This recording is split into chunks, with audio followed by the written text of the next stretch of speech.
सबको जय मसीह। फिर से एक नए एपिसोड में आपका स्वागत है। पिछले एपिसोड में हम लोग देख रहे थे सारे मानव जाति के लिए एक ही परमेश्वर है। इसी सिलसिले को आगे रखते हुए हम आगे देखेंगे। एक समय ऐसा था, इस दुनिया में एक ही परमेश्वर का आराधना हुआ करता था, लेकिन जैसे जैसे कालचक्र आगे चलते गए मानव जाति की संख्या बढ़ने लगे। जैसे जैसे मानव संख्या बढ़ने लगे वैसे वैसे देवताओं का, ईश्वरों का संख्या भी बढ़ने लगा।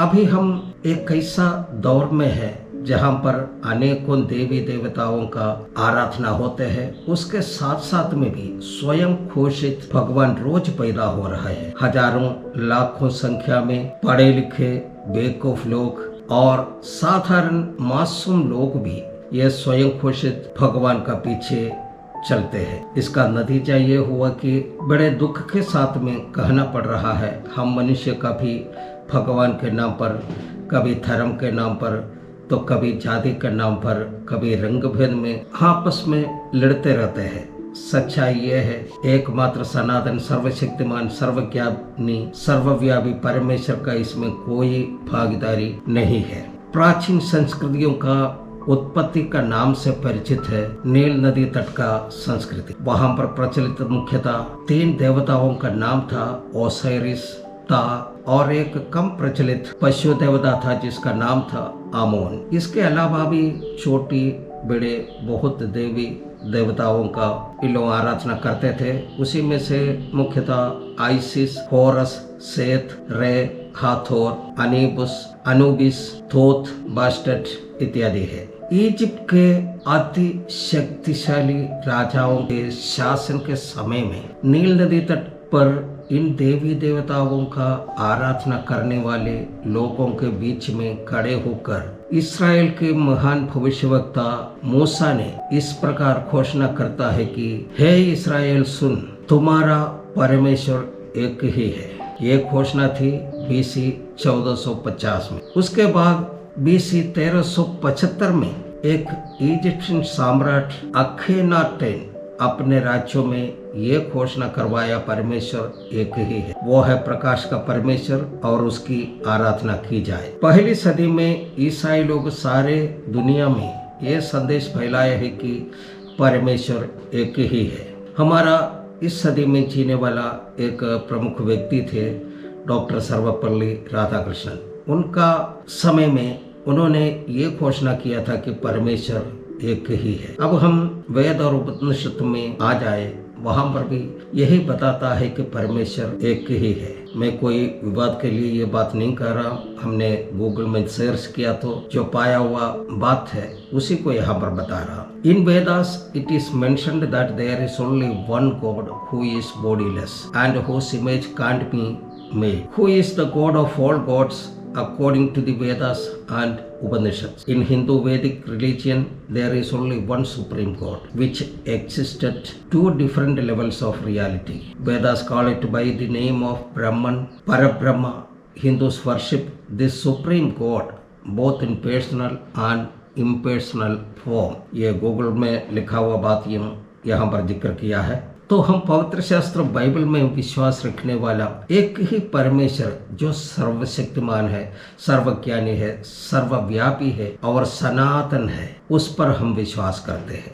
अभी तक हमने हमारे हाथ में रखा हुआ जो पवित्र शास्त्र बाइबल है उसके बारे में जाना। उस बाइबल के आधार पर परमेश्वर ने कैसे इस ब्रह्मांड का सृष्टि की, कैसे पृथ्वी और उसमें का पेड़ पौधे जीव जंतु का रचना की और परमेश्वर का सर्वश्रेष्ठ सृष्टि मनुष्य को कैसे बनाया, ये सब हमने देखा। फिर हमने देखा कि सारे मानव जाति के लिए एक ही परमेश्वर है। अब हम आगे देखेंगे, सारे मानव जाति भी एक ही मूल से है। जैसे पहले बताया सारे मानव जाति के लिए एक ही परमेश्वर है, वैसे ही मनुष्य भी एक ही व्यक्ति से उत्पन्न हुआ। अभी का समय में हजारों जाति और हजारों धर्म इस दुनिया में है, लेकिन पहले ऐसे नहीं थे। हमारा बाइबल कहता है एक ही मनुष्य से सारे मानव जाति उत्पन्न हुए। इसका सबूत भी बाइबल देता है। बाइबल का एक वचन हम देखेंगे जो प्रेरितों का किताब का 17 का 26 में लिखा है। उसने एक ही मूल से मनुष्यों की सब जातियां सारी पृथ्वी पर रहने के लिए बनाई है और उनके ठहराए हुए समय और निवास के सिवानों को इसलिए बांधा है। आज हम जो देख रहे हैं, अफ्रीकन, अमेरिकन, चीनी, जापानी, नीग्रो, अंग्रेजी, लंबे नाक वाले, चपटे नाक वाले, लंबे लोग, नाटे लोग, पूरब के लोग, पश्चिम के लोग, उत्तर के लोग, दक्षिण के लोग और भारत के लोग, ये सारे के सारे लोग एक ही माता पिता का संतान है, एक ही परिवार से है, एक ही खानदान से उत्पन्न हुआ लोग है। फिर भी हम जाति के नाम पर, धर्म के नाम पर, रंग के नाम पर भाई भाई में लड़ते हैं। मूल रूप से सारे मानव जाति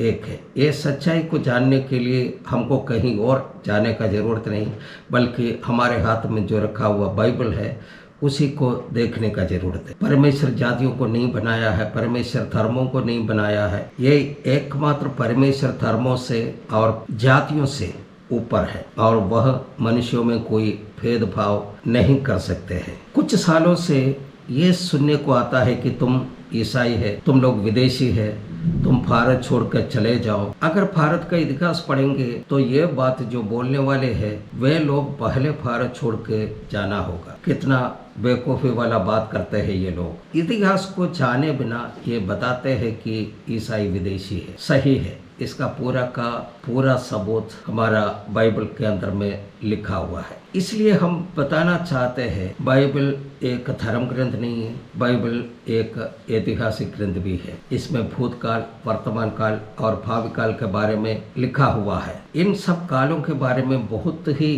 स्पष्ट रीति से लिखा गया अगर कोई किताब इस दुनिया में है तो वो केवल हमारे हाथ में रखा हुआ बाइबल है। इसके आधार पर हमें विदेशी कहलाने वाले सभी विदेशी है। कैसे? BC 2500 में एक जनसमूह यहाँ पर सिंधु नदी तट पर आया है। कौन था वे लोग? वे लोग था द्रविडियंस। द्रविडियंस को मेडिटेरेनियंस भी बोला जाता है। ये लोग पहले भारत में आया। ये कौन लोग है? बाइबल में लिखा है ये शेम, हाम और यापेत का पुत्र लोग हैं। हम सभी शेम, हाम और यापेत का पुत्र है। इसलिए अमेरिकन प्रेसिडेंट जो बाइडेन हमारा कसिन है, रशियन प्रेसिडेंट व्लादिमीर पुतिन हमारा कसिन है, Indian prime minister Narendra Modi हमारा कसिन है और हमारा बिहार का नीतीश कुमार भी हमारा चचेरा भाई है। और फिर BC 1500 में आर्यंस यहाँ पर आया। They are also the children of Shem, Ham और याफेत। आर्य लोग यहाँ आने के बाद उन्होंने द्रविड़ों के साथ में शादी की और उनका वंश परंपरा को इंडो आर्यन के नाम से हम लोग जानते हैं। उनके आने के बाद करीब 20 जातीय एथनिक रेशियल यहाँ पर आया। ऐसे जो कोई भी अभी भारत में है, जो अधिकार जमाए हुए हैं, सारे लोग विदेशी है। अभी ये जो असामाजिक तत्व बोलते हैं, है ईसाई तुम विदेशी है, तुम भारत छोड़कर जाओ, ये बंद होना चाहिए। हम सब आपस में भाई भाई है, तो हम सब क्यों लड़ते रहते हैं? ये कोई मायने नहीं रखता कि आप क्या भाषा बोलते हैं, आप क्या धर्म मानते हो, आप क्या ऊंचा हो या नीचा हो, आप क्या गोरे हो या काले हो। हम सब भाई भाई है। We are all children of Shem, Ham and Japheth. This is the historical truth. ये इतिहास का सच्चाई है। अगर भारत छोड़ के जाना है तो हम सबको मिलकर जाना होगा, है कि नहीं? अभी तक हमने देखा है सारे मानव जाति के लिए एक ही परमेश्वर है, सारे मानव जाति एक ही है। अभी हम देखेंगे सारे मानव जाति के लिए एक ही भाषा थे। हमारे बाइबल ये साबित करता है कि सारे मानव जाति के लिए एक ही भाषा थी। हमारा बाइबल का वचन उत्पत्ति का 11 का 1 में इसे लिखा है, सारी पृथ्वी पर एक ही भाषा और एक ही बोली थी। मनुष्य के पाप के कारण, मनुष्य के अहंकार के कारण, मनुष्य परमेश्वर की बराबरी करने का इच्छा रखने के कारण ये मनुष्य स्वर्ग तक पहुंचने वाला एक गुम्मट बनाना शुरू कर दिया। उस समय परमेश्वर ने मनुष्य की भाषा में गड़बड़ी डाल दी। बाइबल वचन उत्पत्ति का 11:7 में ऐसे लिखा है, इसलिए आओ हम उतर के उनके भाषा में बड़ी गड़बड़ी डालें कि वे एक दूसरे की बोली को ना समझ सके। उस समय परमेश्वर ने खुद भाषा में गड़बड़ी डालने की वजह से लोग दुनिया का भिन्न भिन्न जगह पर भिन्न भिन्न भाग में चले गए और भिन्न भिन्न भाषा बोलने लगे। अभी यहाँ पर समाप्त करते हैं। अगले एपिसोड में इसी भाषा के बारे में और भी जानकारी हम लोग लेंगे। जय मसीह, धन्यवाद।